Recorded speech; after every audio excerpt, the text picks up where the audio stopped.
Do you like games that have a deep, thoughtful, and intricate story, including ones where you have individual characters that unravel as time goes? Do you like highly customizable looks, classes, choices, quite literally dozens and dozens of different endings based on your choices?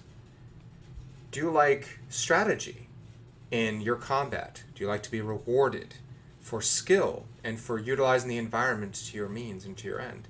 Or maybe you prefer to use your charisma and your wits to skirt yourself out of a difficult situation. Do you enjoy not having microtransactions in your game? Be able to play offline? If you answered yes to any of these, then this video may be for you. Ladies and gents, Casual Gaming Dad here, and I'll admit, it's been a bit. I've been very inconsistent with making my content and videos as of late, but I have a bit of a renewed sense of vigor now because it's party time. Baldur's Gate 3 is here. I've been a supporter of them in early access since October of 2020. As you can see here, I've got about 36 hours of total playtime, only about 4.5 of which is from the game on full release. So a little over 30 hours in early access. I stopped there because I really wanted to wait for the full release, and I had seen enough at that point to convince me that this was going to yet again be another one of Larian's masterpieces. And I'm going to tell you just a quick and brief story about that before I go into the pros and cons of why you should or shouldn't play this game. A few years back, I played Divinity Original Sin 2, Divinity Original Sin 1, and I hadn't played a game quite like it in some time, and I found myself at times really not liking and getting a bit frustrated. And it was only until later, after I'd finished the game and bought and purchased Divinity Original Sin 2 later that year, that I realized why. And much of that was revolving around the type of game that I've been used to in recent years. The type of game that holds your hands, the type of game that often doesn't have or pose much of a challenge, doesn't really test your skill.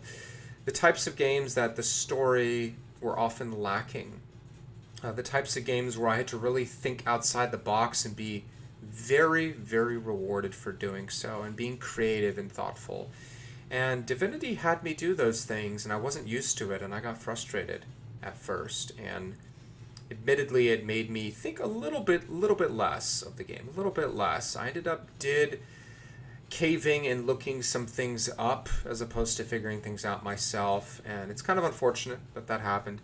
But nonetheless, I came around and played the masterpiece that is Divinity Original Sin 2, and I really came to be a massive believer in Larian Studios.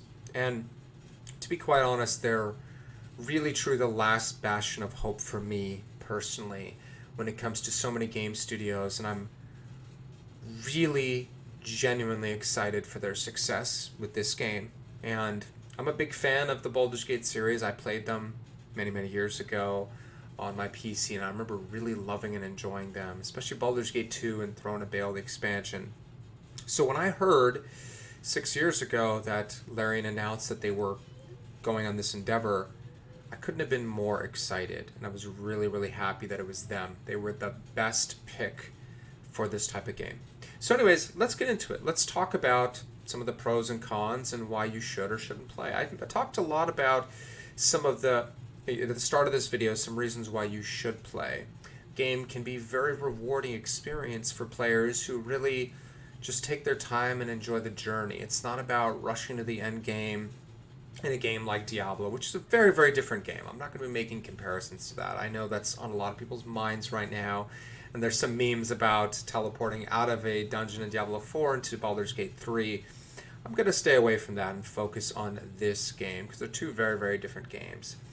But Baldur's Gate 3 allows you to explore a very deep and thoughtful world. And again, I've only played through Act 1 in the early access, so there's still a lot of the game that I haven't seen. But from what I have seen so far, And my past experience with Larian Studios, I have every confidence in that they are going to deliver this game.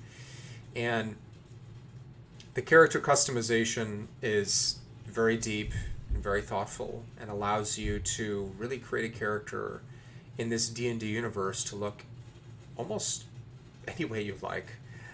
Even some customization options that a lot of people are memeing on. It's very thoughtful. There's stories written out for each origin character you experience on your journey. It should be noted that you're not required to use these characters in your party. It certainly benefits you. I would recommend to people who want to experience the game to try that on their first playthrough at the very least, because the stories that they have can be written very, very well. And if Divinity Original Sin 2 is any example of that, we have some very, very creative individuals over at that studio writing these stories. So I'd encourage you to do so, although it's not required. I made a custom character. You don't have to do that to start. There are 7 other origin characters, so if you do 2 playthroughs with 4 characters, you can make a custom character with a party of 3 other origins, and you can play 4 others in the second playthrough, and that's what I plan on doing.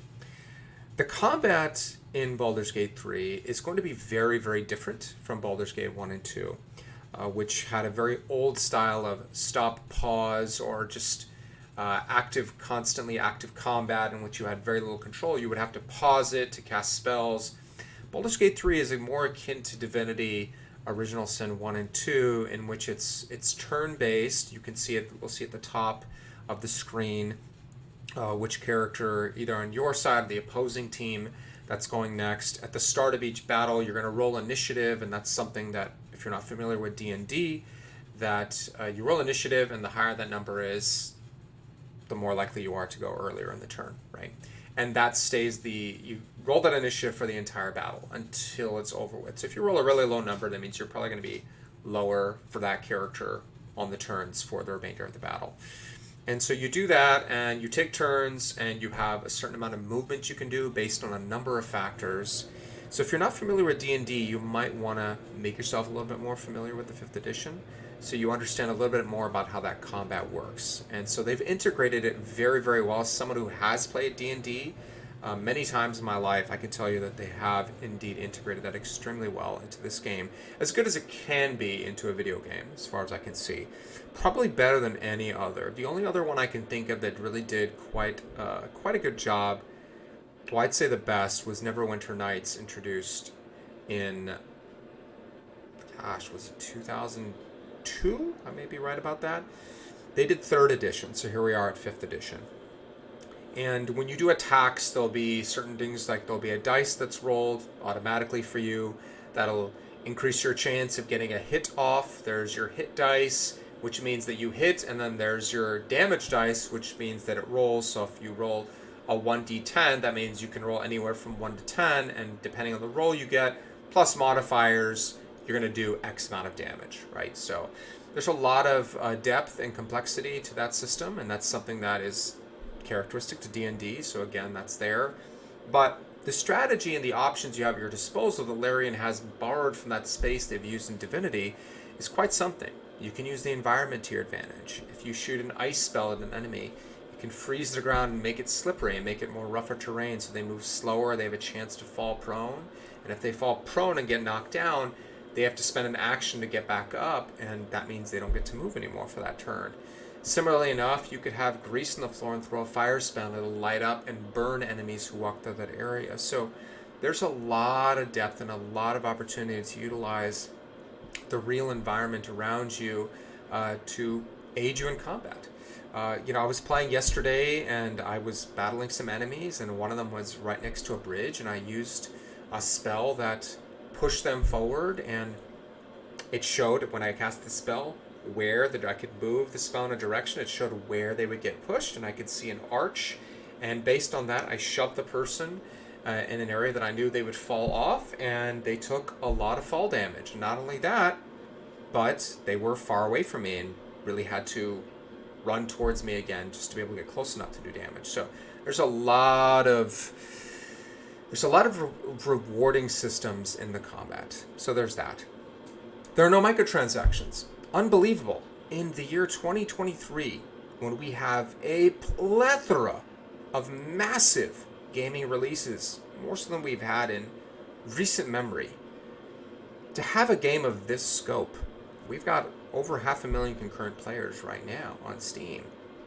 It's truly remarkable, but I've come to expect that of them.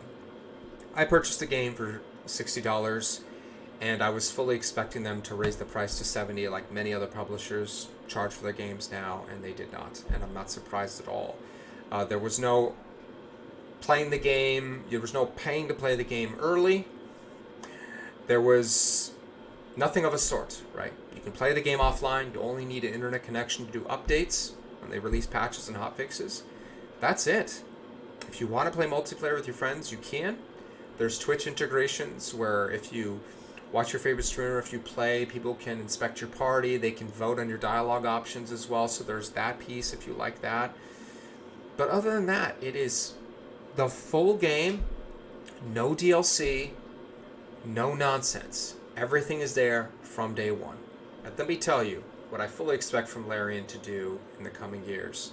They did the same thing with Divinity Original Sin 1 and 2. They released a definitive edition, I think 2 or 3 years after release, where they updated the game. They spent resources and money. In the case of Divinity Original Sin 1, the original game was not voice acted at all.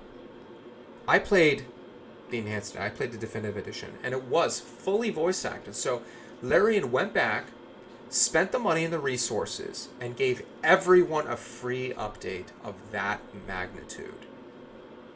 Just goes to show you that what type of company this is and who we're dealing with. These are a very dedicated group of individuals who are gamers themselves. They're very nerdy, and they play the games. They love these games. They don't hate on others. And here we have all this drama in the community. People coming and trying to hate on them now because they're scared. They're scared to be held to this new standard that a company like Larian is setting, and I am absolutely thrilled at their success because I want other companies to look at them and say, hey, we need to step up our game, because you do need to step up your game. Gamers are tired of playing alphas and betas that are supposedly fully released and done and ready to play. We don't want to pay for those games. We don't want to have to pay for battle passes if we don't have to. We don't want to be nagged about that. We don't want to be bothered. It's just aggravating. And I understand some games are live services and needed to have continuous updates, and that's fine. But when servers are down and you can't play a game that you want to play, especially if you're a casual gaming dad like me, that's beyond frustrating. It really is. So I think I've highlighted enough good things about this game that might get you at least want to try it, or maybe watch your favorite Twitch streamer and see if the game is something you're interested in. Visually, it looks great. The music is fantastic. The acting from the characters, the voice sync, everything is top-notch quality. Everything is polished really, really well. And as a matter of fact, they already did a big hotfix that fixed over 150 bugs and issues. And I'm going to be honest with you, there was only one thing that I noticed during my 4.5 hours I played on the first day yesterday. There was only one thing. The version number, for some reason, was showing during cutscenes, cinematics at the top right, which I only noticed because I was looking around the screen because I was really just admiring the environment.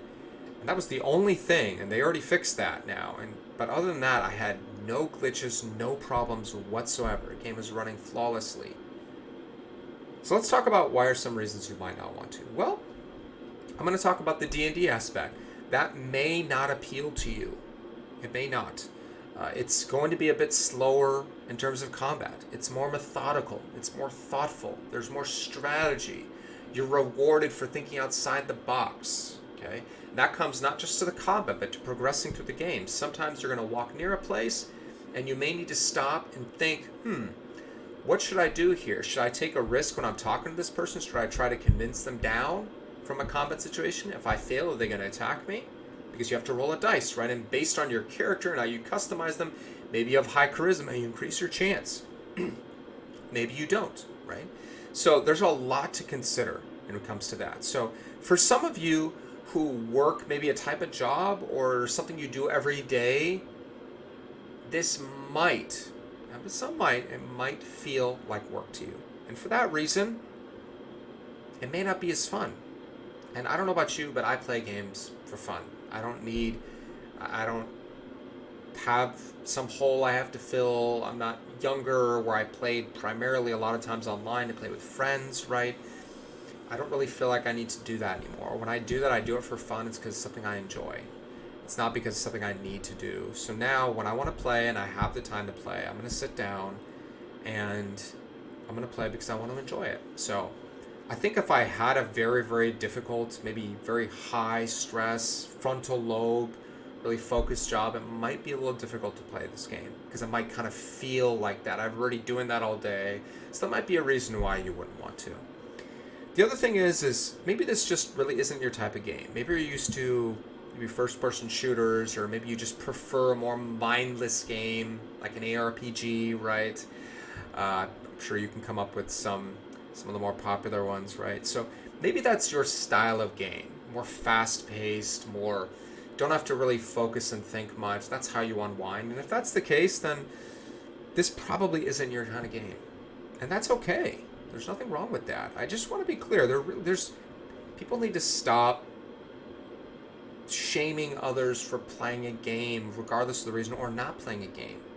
You know, I could think this is the greatest game ever made, and someone could think it's the worst experience they've ever had, and that's totally fine.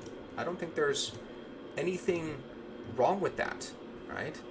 I just realized that I planned to have this music on in the background. I didn't have it on at all this entire time. Wonderful. Anyways, so I think you get my point here, right? Don't let anyone tell you what you should or shouldn't play. And as a matter of fact, you don't even have to listen to me about the fun piece. That's just something I really believe in, though. I believe that you should be playing a game to have fun, because that's really what it should be about. And that was always my experience growing up, and that's how I try to live, and it's what I tell my children, same thing. So, while as much as I really believe this game is a masterpiece, 10 out of 10, and it certainly has the potential to be that, and I'll determine that fully once I actually finish playing through the game over the next weeks, months, who knows. It doesn't mean that you absolutely need to play it and that it's for you. So I think you should think about all these things. I think, though, it doesn't hurt to maybe watch some people on Twitch or YouTube and watch them play the game. And, you know, if you're okay with seeing just the combat and whatnot, maybe you don't want to spoil things for yourself. You can watch some gameplay videos online. There's lots of going to be spoiler-free reviews that'll talk more about it in depth. Give it a look, because this company, Larian, at the very least, deserves our support. Asmongold made a video, I believe it was yesterday, obviously, and if you don't know who he is, very, very, very popular streamer and YouTuber, and he bought the game despite having very little interest in playing it. And essentially, he just wanted to support a company like this, and I really respect that he did that, because they absolutely do deserve our support for the reasons I outlined and many others. You know, they deserve the success, and I'm looking forward to every 5 or 6 years getting a polished masterpiece from them. I'm really looking forward to it, and I'm really glad that they're having this success. I'm going to enjoy the hell out of this game. It's probably going to make me want to play Divinity 1 and 2 again, which I'm sure I will at some point, and that's great. And I'm really excited. This is a great time, really great time to be a gamer, I think, in a lot of ways. So, anyways, that's all I wanted to say. I hope to make videos a little more consistently. Again, I apologize for that. I'm going to take this opportunity to ask you to, if you watch the video, if you like it, please leave a like, consider subscribing. I would like to be able to provide more content. I think if I had more viewers, that I would be more motivated to do so. So I'd appreciate that. Nonetheless, thanks so much for joining, and let me know in the comments. Are you playing the game? Are you thinking about playing it? Are you on the fence about it? What are your thoughts on the game so far? And I'll see you soon. Okay, bye-bye.